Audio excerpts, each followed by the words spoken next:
Hello friends. Today we are start second chapter of geography in class 12 from the book of India People and Economy. Migration, types, causes and consequences. Now let's start. First of all, what are the content in this video? Story of Rambabu, Indian diaspora, migration, streams of migration. Now from the beginning of that video I want to tell some word of renowned poet Firaq Gorakhpuri. Sir जमीए Hind पर अक़वाम आलम के फिराक कारवां बसते गए हिंदुस्तान बनता गया। That means from all over the world people come to India and settling in India and permanently. That means Bharat के अंदर अलग अलग दिशाओं से लोग आते गए, बसते गए, different culture, community, caste, religion, और इस तरह से इंडिया है, भारत है, हिंदुस्तान है, वो बनता गया, बढ़ता गया। Now the story of Ram Babu एक कॉमन पर्सन की कहानी है, स्टोरी है। Ram Babu just like an engineer in Bhilai steel plant. वो एक इंजीनियर है भिलाई स्टील प्लांट में। अगर उनका जन्म की हम बात करें तो वो बिहार में उनकी बर्थ हुई थी, छत्तीसगढ़ में काम करते हैं, झारखंड में वहाँ पे उन्होंने इंजीनियरिंग डिग्री प्राप्त की थी। And after that he got job in Bhilai and he live last 30 years in Bhilai. But if we discuss about his parents, उनके जो माता पिता हैं वो इलिटरेट हैं, अनपढ़ हैं, उनके पास कुछ ज़्यादा सोर्स नहीं है and depend on agriculture and they spent their whole life in the village. वो अपनी पूरी जिंदगी है वो गांव में बिता देते हैं। किसके पेरेंट्स? राम बाबू के। अगर हम बात करते हैं राम बाबू चिल्ड्रन, उनके 3 बच्चे थे, वो भी अलग अलग एरिया में जाके सेटल हो गए after getting job and new job opportunities. अगर हम पहले की बात करें तो पहले बच्चे ने इलाहाबाद, मुंबई में एजुकेशन प्राप्त की and after that working in Delhi. And second child he get different education from different part of India, different universities, and after that now working in USA.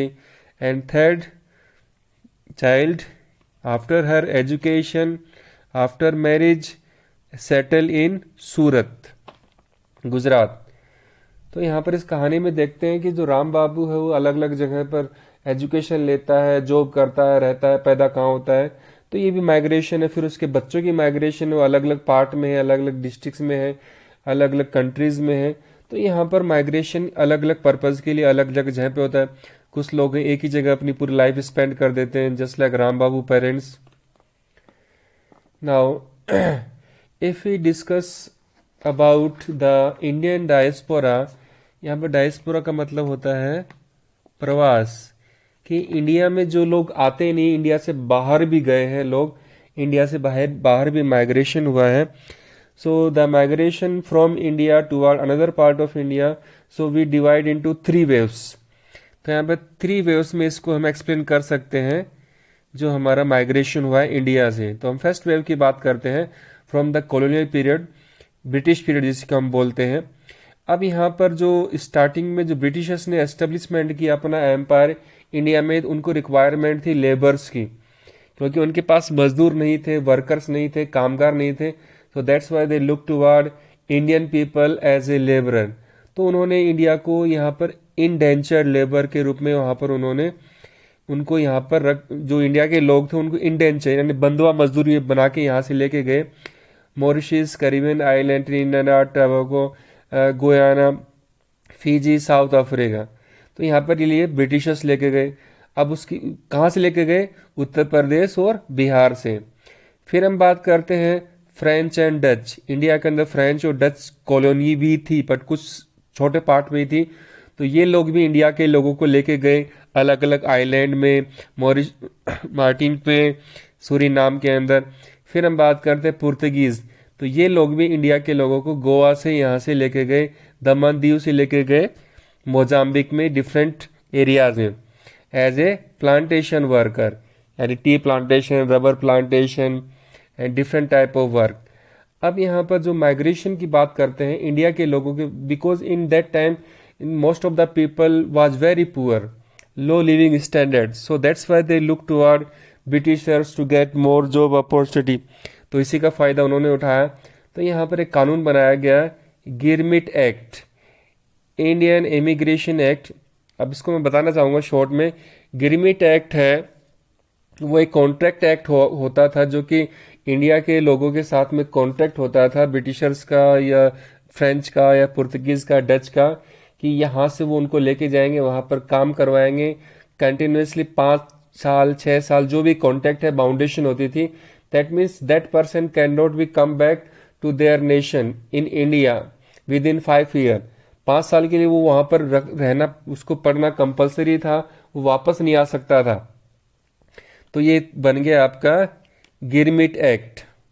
तो यहाँ पर कंडीशन थी, अब वहाँ पर 5 साल अगर इंसान किसी एक जगह पर रहता है continuously out of India, there is a no source in India, so that's why after some time he decide that to settle permanently in that countries. तो इसलिए हम देखते हैं कि हमारा जो फिजी है, साउथ अफ्रीका है, या फिर डिफरेंट आइलैंड्स वगैरह हैं, वहाँ पर इंडिया के लोग हमको देखने को मिलते हैं एज ए इंडेंचर लेबर, बंधुआ मजदूर जिसको हम कह सकते हैं, कॉन्ट्रैक्ट लेबर जिसको हम कह सकते हैं।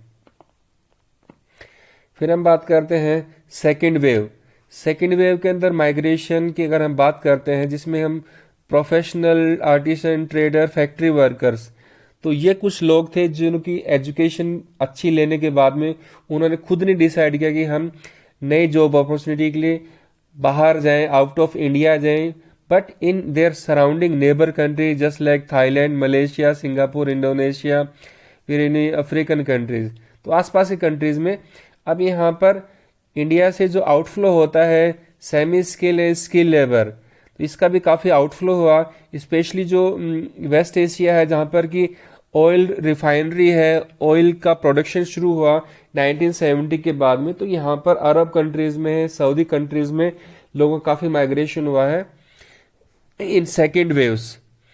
और उसी के साथ में outflow of entrepreneur, store owner, professional, businessman to western country. तो यहाँ पर ये सेकेंड वेव कह सकते हैं, जिसमें कि जो प्रोफेशनल वर्कर्स हैं उनका माइग्रेशन हुआ।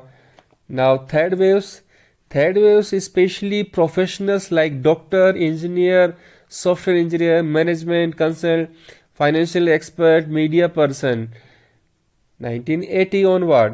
तो यहाँ पर जो माइग्रेशन है वो स्पेशली जो हायर एजुकेटेड पर्सन है उनका ज़्यादा हुआ है toward the develop countries just like USA, Canada, UK, Australia, New Zealand, Germany etcetera.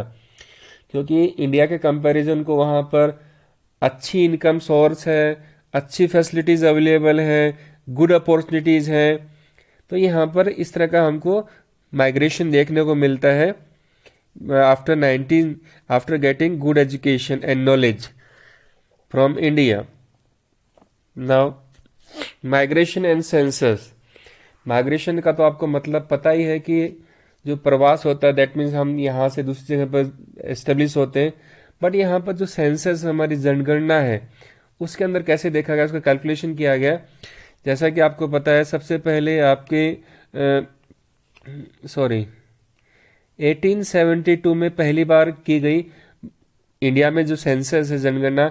But जो प्रोफेशनली रेगुलरली है वो 1881 में शुरू की गई इंडिया के अंदर, जिसमें शुरू से ही जो माइग्रेशन की वो पॉपुलेशन है, कैलकुलेशन है, उसको उसमें ऐड किया गया। अब यहाँ पर बात करते हैं सेंसस में। तो यहाँ पर माइग्रेशन और सेंसस के अंदर जो कंपैरिजन है, कैलकुलेशन है, उसमें 3 मॉडिफिकेशन किए गए in different period of time. अगर हम बात करते हैं 1961 के अंदर, तो 1961 में क्या किया गया, 2 चीज़ें उसमें ऐड की गई।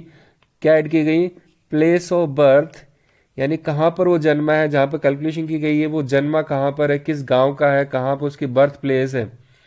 तो उसको उसमें वो लिखते थे जब सेंसस की जाती थी। अगर वो वहाँ का नहीं है जहाँ पर उसकी सेंसस की जा रही, दूसरी जगह पर वो बॉर्न हुई है, बर्थ हुई है। इन 1971 अनदर एडिशनल इंफॉर्मेशन, अब उसमें यह था कि लास्ट रेजिडेंट, यानी जब लास्ट आप कहाँ रहते थे और अभी यहाँ पर हैं, दैट मीन्स पहली वाली जगह पर आप कितने साल रहे और यहाँ पर आप कब से रह रहे, कितने साल से रह रहे। इन 1981 रीजन्स ऑफ माइग्रेशन, 1981 में क्या कि आप पहले वहां रह रहे थे, 10 साल रहे, फिर यहाँ पर आ गए, क्या रीजन था, क्या कारण था, आप वहां से क्यों आए? That is the migration and census. Now another slide. In the census the following question, जब जनगणना की जाती है तो माइग्रेशन रिलेटेड कुछ क्वेश्चंस पूछे जाते हैं। Just like, is the person born in this village और टाउन, यानी जिस जगह पर वो जनगणना की जा रही, क्या आप यहीं पे पैदा हुए थे? अगर वहां पर पैदा हुए थे, जनरल ठीक है। अगर आप और कहीं से पैदा हुए और जगह पर, वो इन्फॉर्मेशन आपसे ली जाती है कि उसका गांव का पता, एड्रेस, सिटी, जो शहर में था, गांव में था, कहाँ पे बर्थ हुई है, वो सारी इन्फॉर्मेशन आपको देनी पड़ेगी अपने स्टेट आउटसाइड या फिर आउटसाइड ऑफ कंट्री आपकी बर्थ हुई है। Second question, has a person come to this village town from elsewhere, कि आप कहाँ से आए, किस दूसरी जगह से आए यहाँ पर? अगर यहाँ पर यस होता है आपका आंसर, तो आप रूरल एरिया से आए हो, अर्बन एरिया से आए हो, पहली जगह कौन सी थी, डिस्ट्रिक्ट क्या थी, आउट ऑफ कंट्री है तो उसका नाम बताइए, कहाँ पे कितने साल रहे, वो सारी इंफॉर्मेशन ली जाती है। And third one is reason of migration, कि आप वहां से क्यों आए, what are the reason behind the migration from your previous place. Now in the census of India, migration enumerated on 2 basis. यहाँ पे एन्यूमरेटेड का मतलब है कैलकुलेशन करना, जनगणना करना, उसको काउंट करना। तो यहाँ पे 2 बेसिस पे उसको कैलकुलेट किया जाता है सेंसस में। पहला है birth of place, that means यहाँ पर बर्थ ऑफ प्लेस मेंशन की जाती है कि बाय बर्थ आपका कहाँ पर है, यानी आप पैदा यहीं पर हुए थे, यहीं पर रह रहे हैं, या फिर दूसरी जगह पर पैदा हुए थे और आप यहाँ पर अलग से रह रहे हैं। Second thing, place of residence, कि आप पैदा कहाँ पर हो, अब रह कहाँ रहे हैं, that information, because in different age time the people move from one place to another place in different times. तो सारी इंफॉर्मेशन इसमें कैलकुलेट की जाती है सेंसस में। Now streams of migration, streams यानी धाराएं, यानी माइग्रेशन किस तरह से क्या क्या होता है। तो there is a 2 category, internal migration है, international migration. Internal that means within country, यानी हम हमारे देश के अंदर, हमारे कंट्री में रहते तो कैलकुलेशन हमारी जनसंख्या यही रहेगी। दैट मीन्स आप जम्मू कश्मीर से राजस्थान चले जाओ, राजस्थान गुजरात चले जाओ, तो आप विद इन कंट्री आपका माइग्रेशन होगा। सेकेंड इंटरनेशनल, दैट मीन्स आप इंडिया से अमेरिका, कनाडा, यूरोप, इंग्लैंड किसी दूसरे कंट्री में जाते हो, या फिर दूसरे कंट्री के लोग इंडिया में आते हैं। So there is a 2 category of migration. फिर जनरली अगर बात करते हैं इंटरनल या इंडिया की बात करते हैं, there is a 4 streams, rural to rural, rural to urban, urban to urban and urban to rural, यानी गांव से दूसरे गांव, गांव से दूसरे शहर, शहर से दूसरे शहर, और शहर से गांव की तरफ। अब यहाँ पर अगर हम बात करते हैं माइग्रेशन में, तो सबसे ज़्यादा रेशियो है वो है फीमेल का, यानी फीमेल है, यानी वुमेन्स हैं, उनकी शादी के बाद, मैरिज के बाद में उनका सबसे ज़्यादा माइग्रेशन है हमको देखने को मिला आफ्टर देयर मैरिज। अब यहाँ पर जो उनका डोमिनेंट है कि सबसे ज़्यादा वुमेन का माइग्रेशन हुआ है विद इन शॉर्ट डिस्टेंस, यानी आसपास के अंदर ही उनका माइग्रेशन हुआ है, रूरल टू रूरल या फिर नियर बाय एरिया के अंदर। अगर हम बात करते हैं मैन माइग्रेशन, तो मैन माइग्रेशन की अगर बात करते हैं, दैट इज डिफरेंट। अब माइग्रेशन जो डिफरेंट है वो क्या है, रूरल टू अर्बन स्ट्रीम। जो मैन का माइग्रेशन है गांव से शहर की तरफ, for economic reason, good job opportunity, नौकरी के लिए, काम के लिए, कमाई के लिए, पैसे के लिए। अब यहाँ पर immigration from immigration to the neighbour countries, तो यहाँ पर बाहर से, यहाँ से हम दूसरे कंट्रीज में जाते हैं, तो वहाँ पर भी हमारा यही रीज़न है कि हमको इनकम सोर्स है।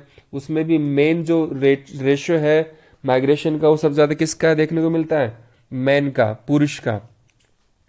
अब यहाँ पर अगर बात करते हैं 2001 की census, approximately more than 5 million person है migrate to India from other countries. तो इंडिया में भी लोग आते हैं, 5 मिलियन अप्रोक्सीमेटली पीपल से माइग्रेट होके आए इंडिया में। आज के लिए इतना ही, थैंक यू, आपका दिन शुभ हो।